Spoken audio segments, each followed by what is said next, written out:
presentation for us next Tuesday, I think it is. There'll be details coming on that on Instagram and Twitter. But today, I'm really delighted that we have with us John Parker. John is a member of faculty in UCD, has been for a long time, has been teaching in many parts of the school, latterly in third year.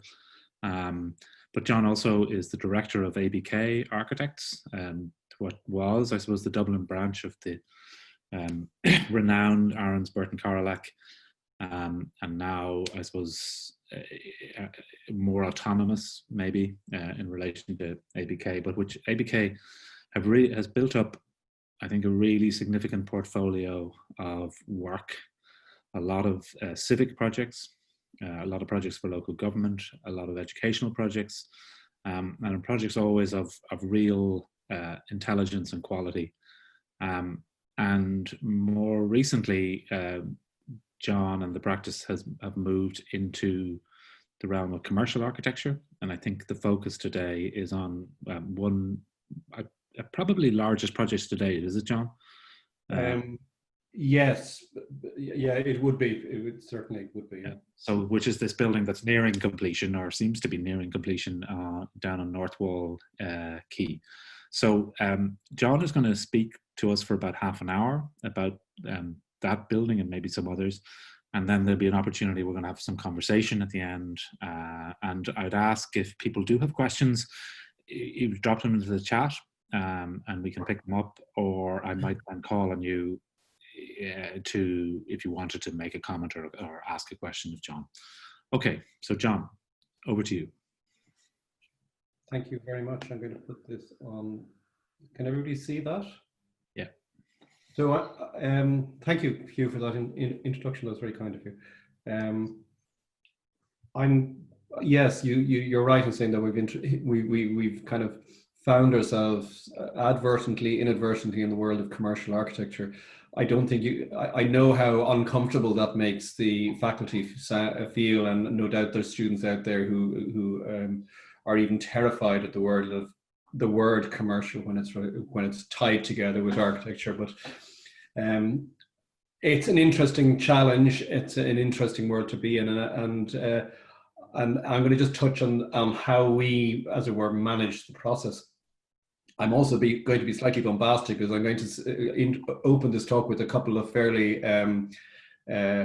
what would you call it, projects in the higher echelons of architecture. And I'm slightly, I think we're probably over egging it to make any connection, but I thought I'd get away with even showing the Parthenon in this lecture just for a bit of a laugh. I don't think I'm ever going to get the chance to show the Parthenon in a lecture again. So I thought I'd give it a shot. You know, the times we're in and everything. The first image I have on the screen is that of the Chicago Convention Center plan by Mies van der Rohe, 1953, a project that never got built. In fact, to be honest, it's only half of the plan of the convention center, which is in fact a square building.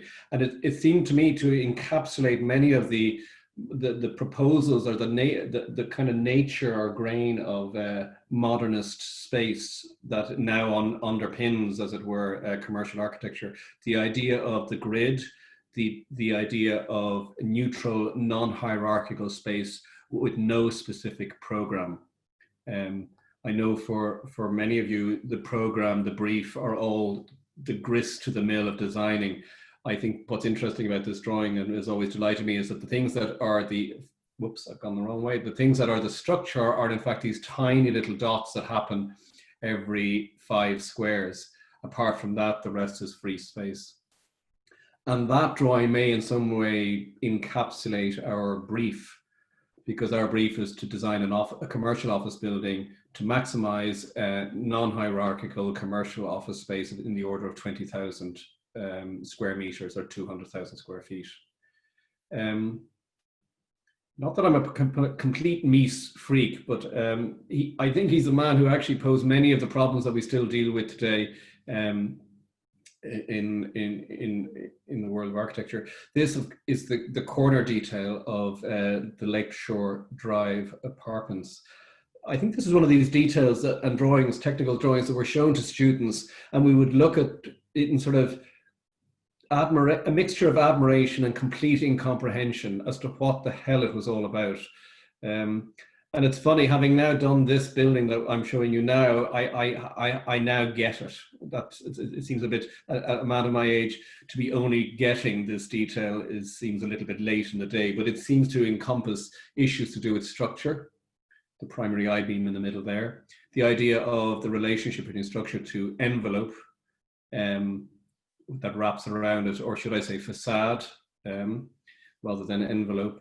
And also that strange relationship between mullion, the element that holds up a window or a frame, and the primary structure of a building, and how ambiguous and how much tension there is between resolving all of those details, and how in fact just pure maths and geometry turn out to be one of the driving forces behind much of this problem, rather than theory and philosophy. The other thing about this drawing is it does suggest that we as architects in the commercial world only operate, one could say we only operate within that thin line between the steel column and the outside world. That is certainly what we found in this project, that we could only say that we had control over that ribbon or that skin that wraps the commercial space. And the third piece of bombastic reference is, of course, the Parthenon. And what I show this because in some respects its elevation is famed because of its order, but in fact, if one's familiar with the facade, the problem of the corner, in which the pragmatics of building met the ideal of the pattern, and the corner you'll find in this photograph, of course, the intercolumnar spacings on the two corners, the gaps between the columns is different to that with the rest of the columns, because you can't get around the corner without in some way fudging it. So how do you fudge a corner? So that said, this is the project that we're talking about. It's called North Dock 1 and 2. It's on the North Wall Quay. It's, as I said, it's a 20,000 square foot commercial office building. There is no tenant at the moment, so there's no end user. It's a commercial client, and that's probably the brief. What I don't put into that, actually, and having sort of spun you a story that there's no context, there's no brief, there's no user, and therefore how do you ever make decisions about designing anything? It does, of course, have a context. Whoops, sorry. I'm just going to. The context being the reconstructing some of the original fabric of the docks, and the new fabric that is currently being constructed. So you can see to the right the Point Depot, which was a railway building in the 19th century, quite a handsome building, which is now the frontispiece of the Three Arena. Beyond that is the EXO office building coming out of the ground, and on the left-hand side you can see the pile driving of another commercial development happening on the left, all of which addressing the great expanse of the estuary of the River Liffey. That's the site as we got it, a brownfield site between what's now known as Point Square, where the Lewis terminates, and the River Liffey. A brownfield site just surrounded by warehouse buildings, two single-story warehouse buildings, and the alone Three Arena. In terms of urban context, the main thing, I suppose, was the river. We had to first lay out a street, and the street, I don't know whether you can see my cursor, but the street runs along the right-hand side of that yellow line that defines the western boundary of the site. And we had to cut and design and lay out and construct a new street that followed the orthogonal grid of the city in this sort of early 19th century, late 18th century, early 19th century Docklands territory. Before that, it was warehousing and railway sidings. So having built the street, the question might be, as we went ahead and we developed a block. That's a diagram of the block. You can see the river at the bottom, the little wavy things, and then the point square is grey at the top. So we did a planning design for a hotel, which is now being built by another person, another company. And we built the office building, which is that plan below in yellow and turquoise 1 and 2. The grid you can see is similar to the grid of the Mesian plan, neutral office space. You can see clearly rational service cores that provide vertical circulation in the form of lifts and a central atrium that provides light. I'm not going to dwell on the plan because it's not in the plan that one finds interest to some extent, or certainly wasn't for us. And if one thinks about the form, equally the form was defined by what is referred to as the planning scheme, which are the constraints set by the planning authorities, Dublin City Council, for the form of buildings in this area, which state that all buildings onto the river should be 8 stories plus 1 floor of setback, and buildings further back from the river should be 6 floors with 1 floor of setback. So you might even say the massing of the building was not even up to ABK. Our constraints were, you might ask the question, what was left? Where else would we find some interest in designing, to design within? And I have to say, I quite enjoy those constraints, and one always finds kind of moments. We looked back, this is an image of the ideal city by Fra Carnevale, and somehow this is resonant with our work for some time. It suggests to us, or an interest for us, of an architecture of civic modesty, in which each of the buildings have their own persona, their own order, and they house the variety of activities of a city. They act as the walls of public space that define public space, and they act as a backdrop to the civic life of the residents. I suppose looking at that little fellow there walking on the front, who can happily walk past the buildings without necessarily having to engage. This was a touchstone for our project, and I think if our building was anything, it's the one on the right hand side there with the very, very fat colonnade and the windows above.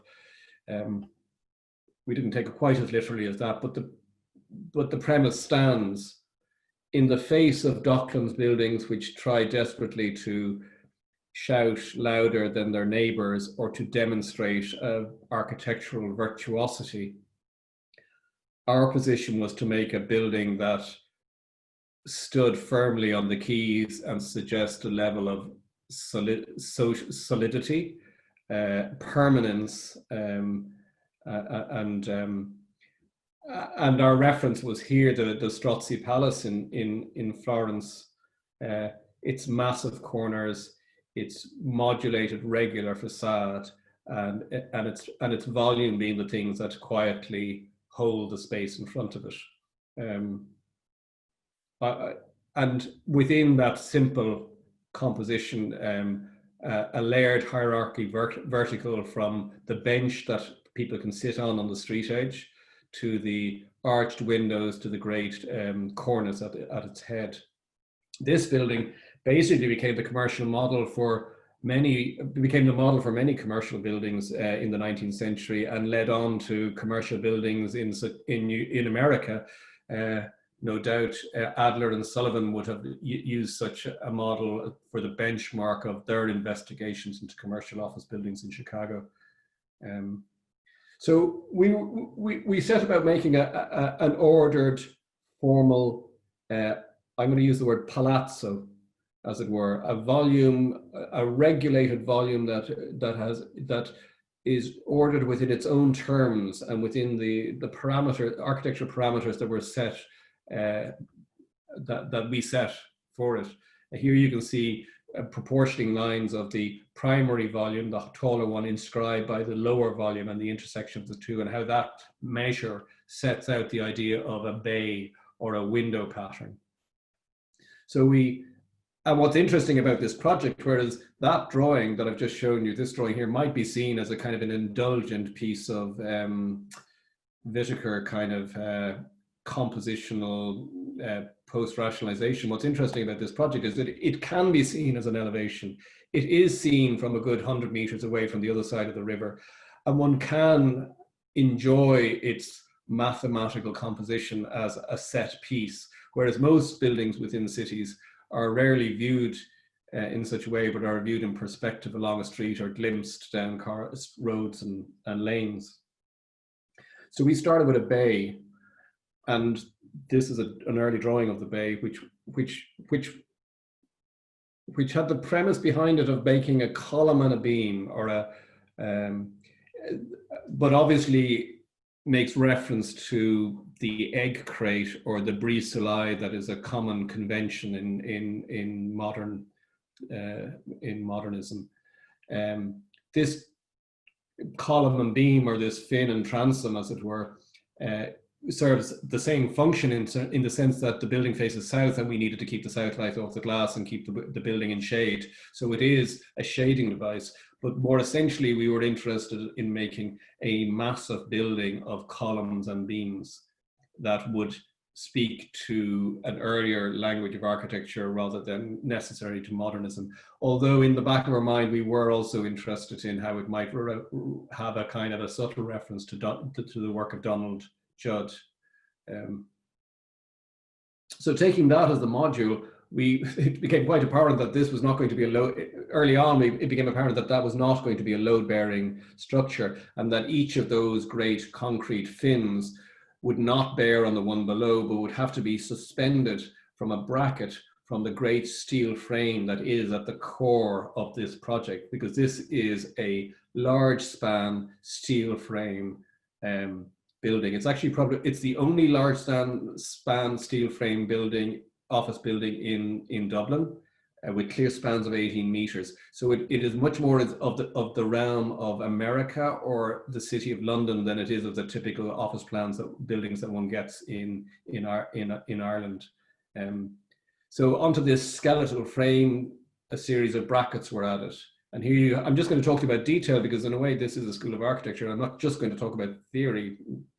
Here you can see a typical steel column and a bracket dotted in that supports from the head a deep concrete column. And the columns, by the way, or these fins, are 400 on their face and 900 deep, and 3 meters high. So they're massive pieces of masonry. And that is the skeletal frame ready to receive the bracket. So you can see, if you look in closely, all of the metal plates at the head of each of the columns, each plate ready to receive a bracket, and each bracket ready to support a great concrete column. And there you can see that process in action, like a ziggurat, or even more like some sort of game of Jenga. The facades being built, the outer framing being built sequentially, trabeation beam, or assembly, to create a matrix, as it were, a matrix of a facade. However, within that matrix, we were interested in not being that it was not just a neutral grid, as it were. And you can see how, similar to the Strozzi Palace, we wanted to generate a level of vertical hierarchy or proportion. So at the base of the composition, we have doubled the fins so that they're 1,500 apart. And then we get 3 equal bays, 3 equal bays, in which are 3 meters apart with the same height. And then the next bay up, what we do is we double the spandrel panel, so as to create a taller bay, with the top bay reaching out towards the sky and making the balustrade or the parapet to the building. So as one moves up the facade vertically, the building expands and to create a level of composition, which is quite interesting, because as one viewed from street level, in fact, that expansion tends to actually reduce the perspectival effect that one gets as one views up the facade. Sort of, if it were sort of in some way compensating or correcting the distortion of perspective, but it does give a kind of a different level of rhythm as the project expands. What might be interesting in this photograph is at the base of the photograph, if you can see my cursor, there is a rather massive looking column aligned to the left-hand side with the line of the fin above. And it is that motif of offsetting that was further explored as we looked to the corner. So I touched at the earlier stage about the question of the corner, and this is that great Doric corner question, which is if you roll out columns and beams all of an equal spacing, the beam doesn't quite sit on top of the column when it gets to the corner, and one either has to stretch the beam, or one has to shunt the column in and make the gap between the columns slightly different. And it's funny, I kind of knew about this, but really it didn't really mean anything to us until we went on our merry way and rolled out our facade, and you can see it here.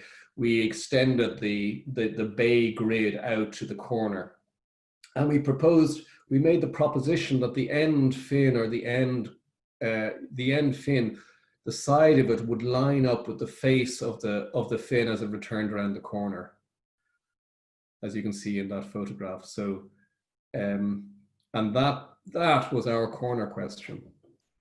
And you can see it here by allowing the march of those great concrete columns to the left to extend to line up with the face of them as they return back along the facade. We opened a space, or a gap, an external space between the facade and that final fin. And that final fin, which we refer to as the flying buttress, is actually a fin that runs all the way up as a load-bearing fin right the way up the facade. And that's that detail. I can't believe I'm talking to you about details, but sure, what the hell. So here you see the typical fin on the right-hand side with its bracket, and then on the left-hand side, the extended deeper fin that lines up with the facade beyond. And in the middle of all that, you can see the steel column, which is actually the structure of the building, and it's offset and bears no relationship with either of those two concrete elements. And it's that strange offset between the structure and the fin that creates our asymmetry. So here you see the fin with the transom bearing on the fin and a restraint bracket to hold it in so it doesn't fall out into the street, and the column beyond. And this is that corner being assembled, and it really is an extraordinary piece of assembly, where you get that's the first of the fins going in, standing free of the facade beyond and standing on the edge of the great column below. And it's a bearing, it's actually a load bearing, as it were, a column bearing the fin above. And you can see just above in that picture the brackets protruding out through the facade to receive the future assembly. And here again, I bring you back to that detail. And if you look at the bottom of this image, you can see where the great column at the bottom has had to widen out from left to right so that it can encase the steel of the structure of the building. And that was really exciting for us. I know this is so boring to some extent, but we suddenly found this condition in which there was an asymmetry set out within the symmetry of the system that we had proposed. And that asymmetry was this constant offsetting of the column. This is a photograph in the yard of the manufacture of the great concrete columns, which were 5 meters high and a meter along their 1.4 along their face and a meter deep. And if ever there was a reference to Donald Judd, this might be it. It's like an architectural sort of salvage yard. And here's that piece all assembled together, where the great corner column relates to the ordering device, the ordering system above.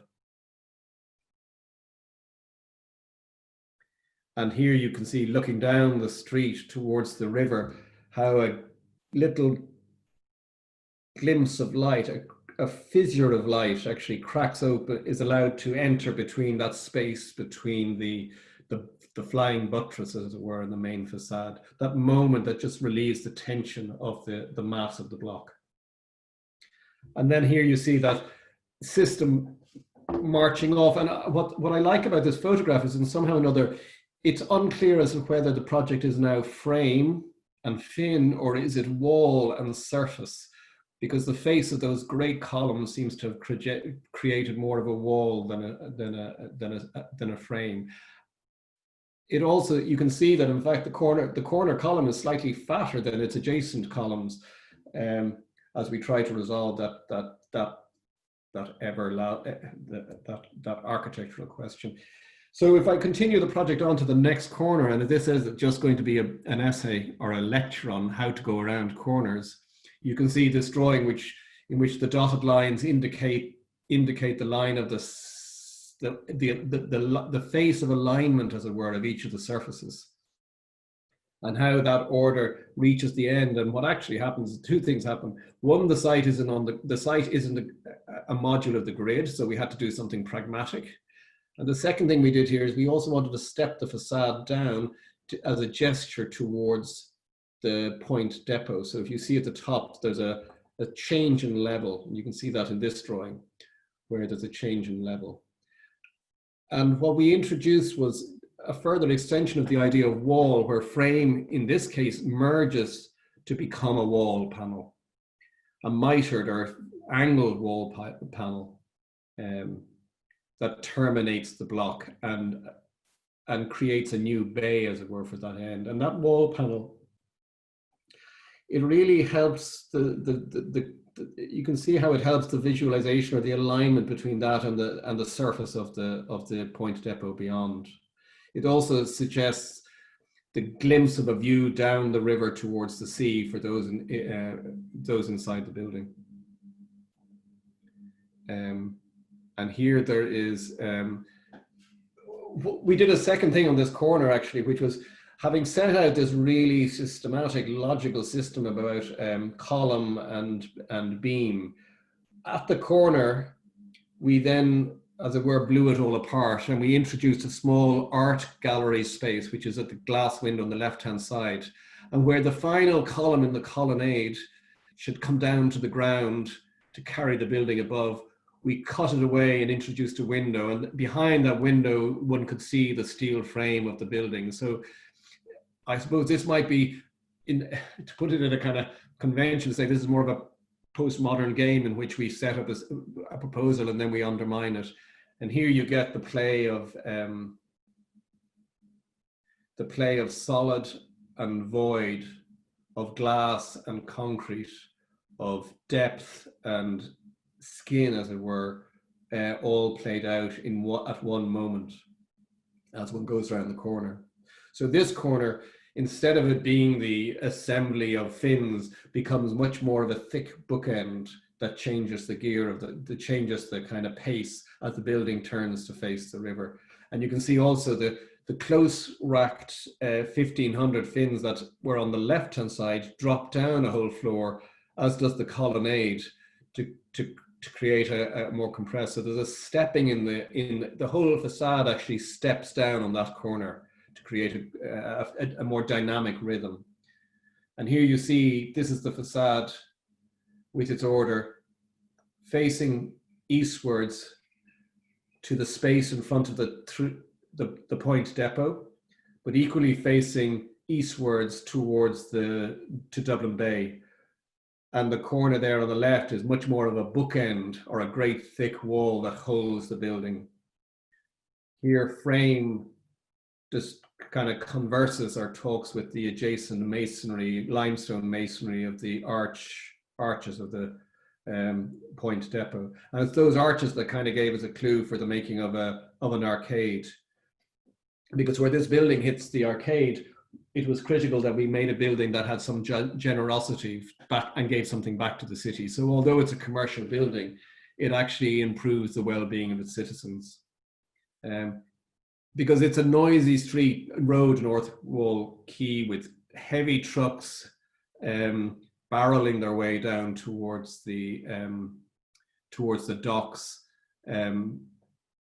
bringing kind of essentials to the city centre.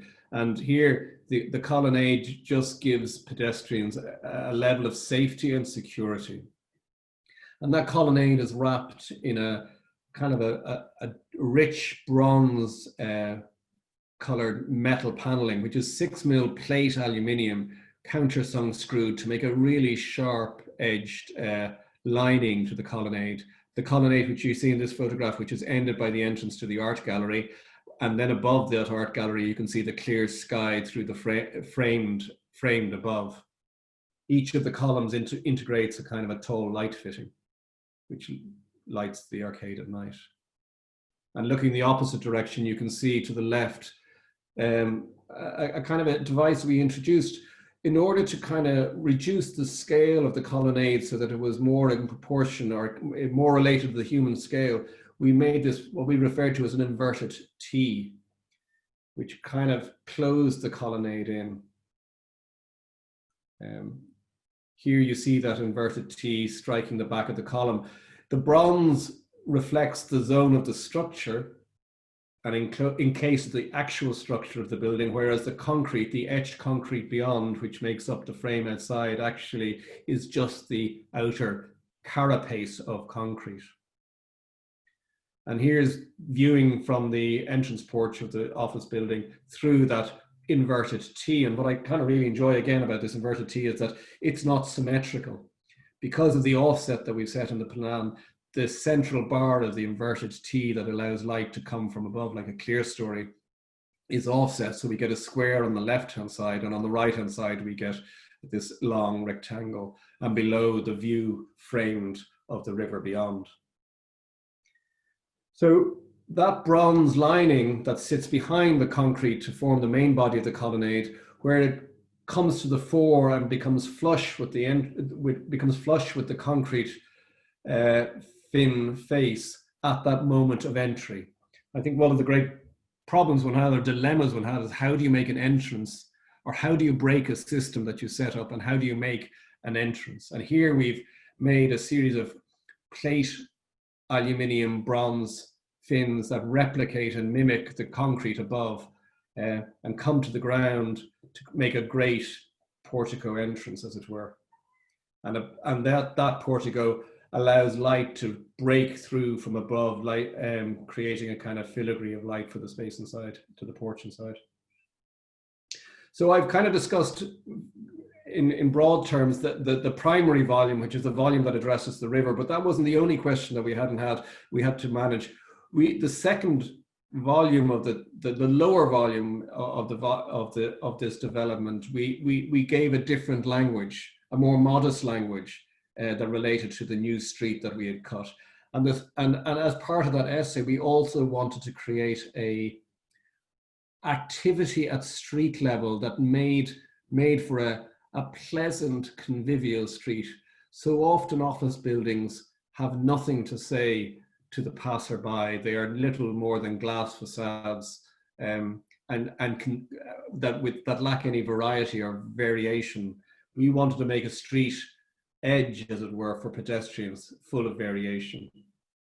So the second facade is this one here, which is actually a panel facade, but replicates in some way the motifs of the primary facade we talked about. So here you see a series of fat columns and very thin transoms that frame out a plate aluminium assembly of louver and vent and panel that sit above, in this case, that forms a corner to a courtyard on the left-hand side, a new garden.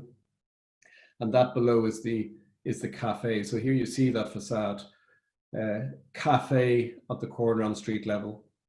And then above that, the measured series of bays with their ventilated panels. And here, the same device we used again of hierarchy, where the first three bays vertically are the same, and then the fourth one, we double the spandrel panel up to create a more vertical bay, and then the very top one reaches up to form the coping or the parapet to the building. So again, we've introduced that vertical hierarchy within the facade. And this facade, though it looks like a column and beam, is in fact not, but it's a panel. If you look carefully at the top of this photograph, you can see where, in fact, the panels haven't been applied to the concrete, and behind those metal panels is, in fact, concrete, because this is a relatively economic assembly of in situ concrete panels, which are craned into site with their windows in place, and through a rather elaborate overlapping detail, replicate the idea of a column and beam. So then, as a pedestrian walking along the new street, our aspiration was quite modest. We wanted to make what might be described as a good civic streetscape at this level. Above, the facade drops into the background, but provides sufficient variety and light to passers-by. And at street level, you get the great plate glass windows of the cafe on the left, which further on become a series of vertical rails that screen the bicycle store in the basement, and beyond that the mezzanine that's actually slipped into the section, so that actually is 2 floors in one. And then beyond that, those bronze railings, we get to a series of 3 curved glass bay windows that sit between the great frame structure of the front block, catching the light. And the bay windows sit on a granite plinth, and the granite plinth in some way matches or plays with, talks to the adjacent concrete. So you get concrete, granite, bronze and glass in a single essay, creating a kind of a domestic architecture or a commercial architecture that feels like it could be a shop window in a town we're familiar with. Of course, those bay windows are not on their own. They reference strongly the bay windows of the Berkeley Library, designed by ABK some 50 years ago. Probably some of the most beautiful windows I remember, and very influential in my early career. And we're back then to the main entrance, the great screen of bronze. I'm going to very quickly bring you to the inside. So one enters in underneath that screen, and there's a section like this, which is a very long reception hall to serve the offices above, and a slip in the section where there's a grand stairs that brings you up to a mezzanine, and the mezzanine sits above the car park below, and the mezzanine is lit by a great hall, atrium hall above, so that the users of the building are given generous foyer space, but also a generous breakout space where they can gather and meet and socialize, depending on how the building is used. So designing, this is just a snapshot of the reception desk with the bespoke white light fitting and the bulkhead, and lined with oak paneling. And that oak paneling dresses down to form an oak floor, you can see to the left. And cut into the oak paneling is the name of the project, backlit in white polycarbonate, the lettering ND2, which we designed. And then you can see the fine ribs of the acoustic treatment that oak panel provides to modulate the sound in the atrium. And then you see here that slippage where the reception desk sets up a long vista leading to the grand stairs, and that grand stairs that leads up to the mezzanine hall for common use by the building users, this being lined also in oak and integrating light fittings, polycarbonate lighting fittings into the veneered paneling. And all of this is to support what is the commercial viable element of the project, which is free space, open free office space. Here the great castellated steel beam spanning some 18 meters to provide commercial floor plates. Here you see the same facade, the facade that we've been talking about, creating quite a deep sense of enclosure, which I think is quite effective, and also wonderful views out to and glimpses of the city beyond. It seems to me that it both modulates the light and creates a much richer interior than just a glass wall. This is the facade where the fins are at their closest at 1.5 meter centers. And in fact, here you feel like you're within some sort of fortified mural structure, like some castle. and the windows become almost like slots, defensive slots. And finally, there's the, we get to the roof, and I'm not going to bring you up to the roof with that view out to Dalkey Island, the Dodder, Grand Canal Basin, and the city beyond, and the ubiquitous yellow jacket that appears in every photograph that you take on site. And equally, the views down from that parapeted enclosure to the river beyond. And that concludes the presentation, Hugh. Thank you, John. Thank you, John. That was really precise and thoughtful, like very considered. And I mean, it's just a lot of the words you were using about generosity, civility, civicness. We're all, I suppose, evident, I think, in the architecture. I'm just going to invite anybody who has questions, maybe drop them into the chat, and we can, I can pick them up. I had a few things maybe just to talk to you a little bit about, John. One was, I suppose, your I mean, this is your first foray, or significant foray maybe, into this world as you describe it. And you established a position, as you described it, which was about making a piece of civic architecture, a certain sense of solidity, permanence. To what extent was that determined by, stroke shared by, stroke shared with your client? In other words, was your client after those things too, and was that important, or was this just you saying, here's what we can get out of this project, or bring to this project?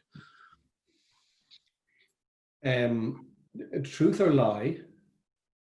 Oh, truth. I think. I thought we were in the realm of lying. We could always lie about everything. I'm going to tell you the truth. This project had a huge amount of good luck, actually. It just panned out in a way that normally shouldn't really happen, and it is for that reason that we built what I think any reasonable, rational, commercially minded developer would look at and say, "Are you joking?" Because we designed this project for NAMA in the beginning. And NAMA were developing the site just to see how much office space they could get on the site, with no real intent of developing it. So for them, the project was abstract. They had no intent they were just realizing a commercial asset.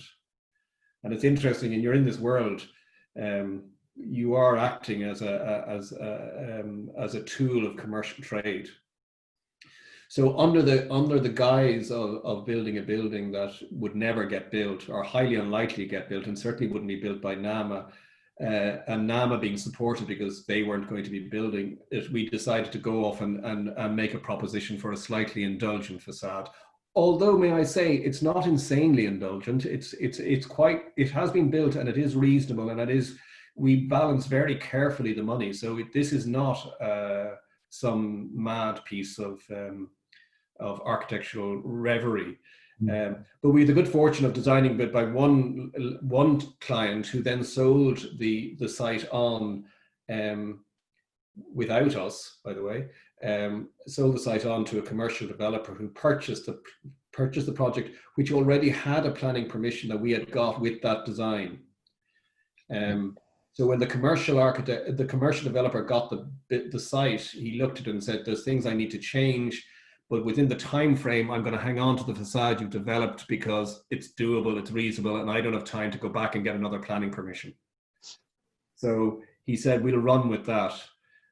And I think that was the bit of luck. By the way, a great client, a client who supported us all the way through and was reasonable and understood it and got it and has enjoyed it and has ambitions, just to say that. But I think, I wonder, and it's a question I don't have an answer to, if we had come to the client who was looking to make money out of it with that original deep facade, and how much air lost space that a meter of depth gets taken off your building, I'd say you may find that you may not have been received very well. That's the world you live in. Sometimes you need a bit of a luck, Hugh. Yeah, absolutely. But that actually it leads to my next question, which was, having done this, what are there endless variations on this approach? Do you know what I mean? And one can think of a number of large offices that have, made multiple office buildings across the city in the last number of years, and each to a certain extent is a variation on a theme. Do you think that there are variations on the theme? Is each project as in the Mesian language that you showed us at the start? There's a sort of set of principles and parameters established, and then the language is established, let's say, and then it's tweaked maybe. Absolutely. I mean, what I found most exciting about this, and I wonder whether I bored my audience, those listening, in the sense that I've started to talk about things like corner and module and frame and repetition and adjustments of dimensions and all of a thing which is actually a vocabulary, and I've talked about trabeation and a whole language of architecture which hasn't related to anything apart from the thing itself, the discipline of architecture. And we found ourselves in this thing, which is a sort of another game. It's its own thing called architecture. And as you say, when you play it out a bit like music, you can then start to very slightly riff or adjust or modulate or play with it. That we have a book in the office of facade variations of this that we did as part of this exercise. You can flick through it, and literally we drew each one with a slightly wider column, a skinnier column, a taller this. And at the same time, there are 3 other projects in the office in which we were exploring the same theme. Neither of which got built, actually, unfortunately, in a different way, but had very similar linguistic exercises, because it's a rich vein, actually, this thing called architecture that has been rolled out for 2,000 years plus, and you realize that very careful adjustments can bear extraordinarily rich fruit, actually. So yes, is the answer to your question. I would be interested in exploring it further. Yeah, and you have a few already ready to go. And actually, you touched on it as well, John, the question of drawing, and you showed at various points, facade drawings particularly, thinking about proportion, and those facade drawings put one in mind of, Taragny or Le Corbusier at certain points, or, further back. So in a funny way, as you say, a sort of a very evolved language finds itself being pressed into use, in this very commercial context.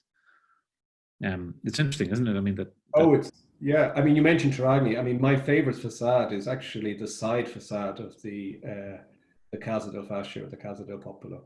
I mean, the front facade's fantastic, but the side facade, where he has that asymmetrical modulation, and there's the inner lining of the window, and the wall surface, which it's ambiguous as to whether it is, again, frame or wall, or it gets so skinny in places it just becomes a little ledge, or this is like funny cross piece of concrete, and the asymmetry of the facade is absolutely exquisite. It's pure composition and construction and composition in its most refined.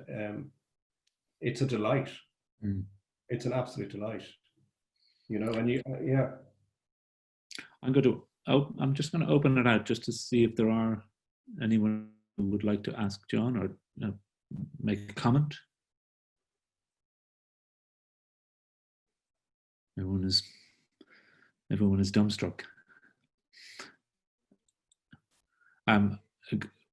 Because I do have more questions.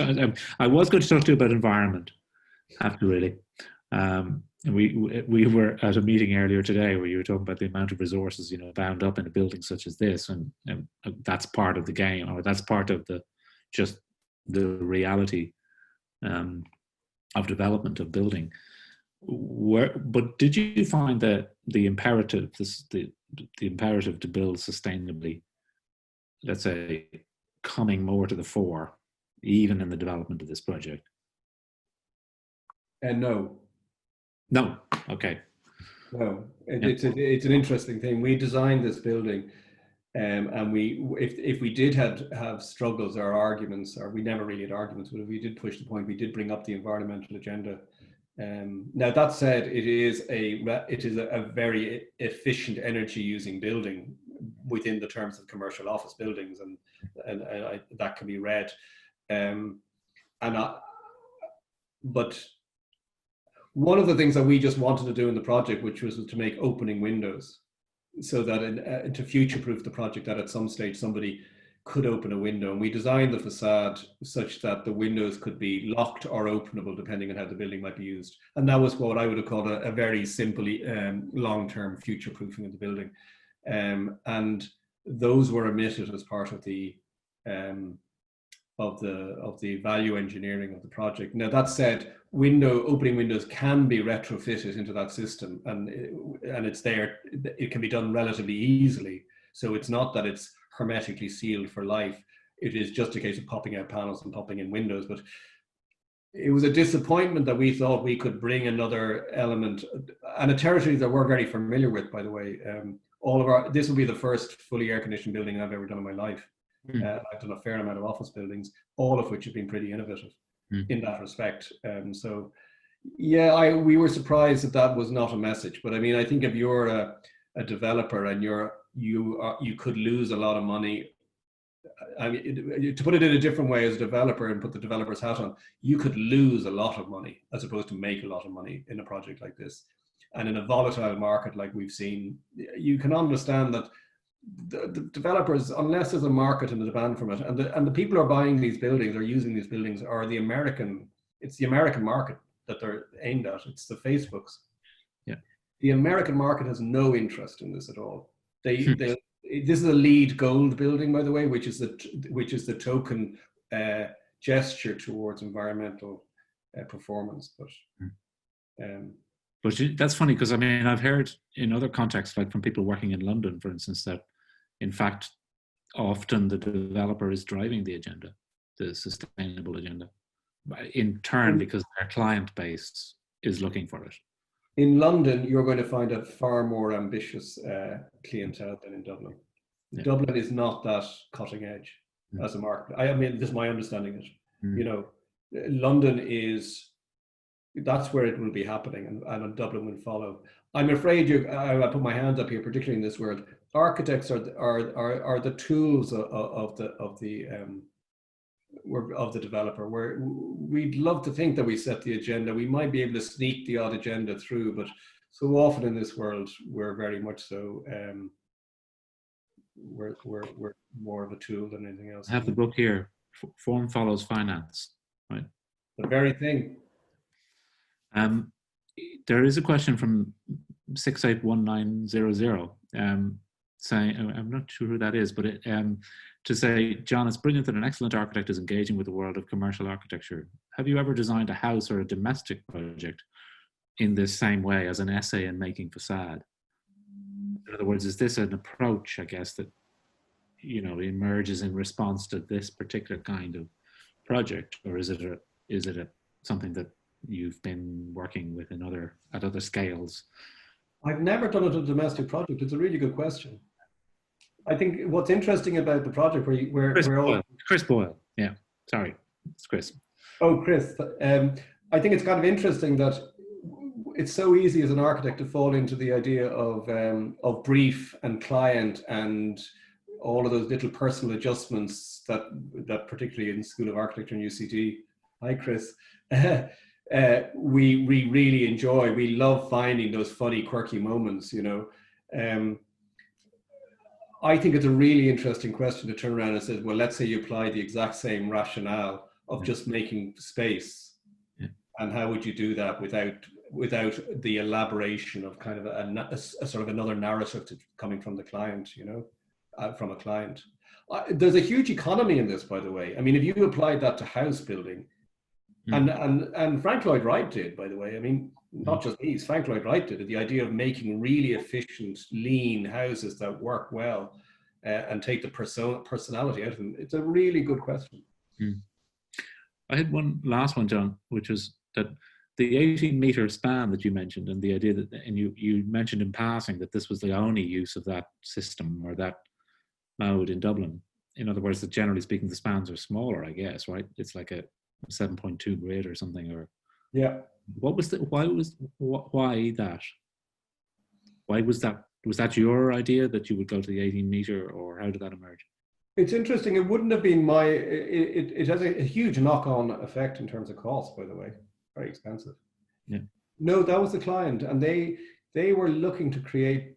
That's what Americans and British, like if you go to London, that's what they're going to do. So this is very much so looking at a global market. It was looking to produce a building that would be attractive to serious international pharmacological companies, or the Google word, or something like that. It's interesting enough, when you're in it as an experience, it is remarkable. It's very hard to describe how cool it is when you're in there. But the first of the fit outs is now happening, and it all just disappears, as they start to put in their partitions. So it very much depends who does the fit out. That space may never be experienced like that again, except in its empty form, in its pure form at the moment,